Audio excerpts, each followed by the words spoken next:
ครับผมมาทำงานนะครับวันนี้ผมจะมาทำเตาถ่านปิกนิกนะครับผมอุปกรณ์ก็มีพวกเศษเหล็กนะครับผมครับเหล็กกลมนะครับผมมาผ่าแล้วก็เหล็กนี่มาตัดผมมีแผ่นเพจนะครับผมแต่แผ่นนี้ผมได้เจาะรูแล้วนะครับผมครับมาเริ่มเชื่อมมาแล้ว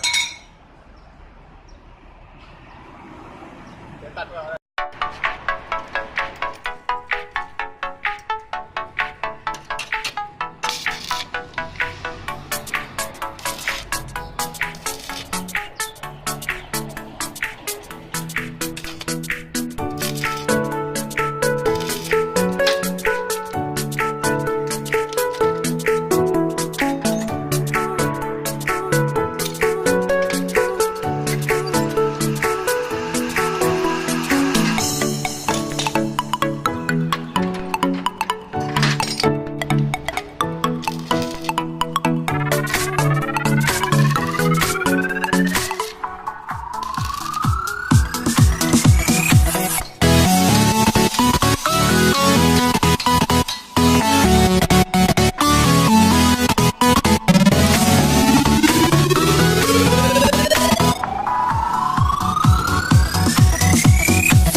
ได้ทำชิ้นงานเตาปิกนิกเสร็จแล้วครับ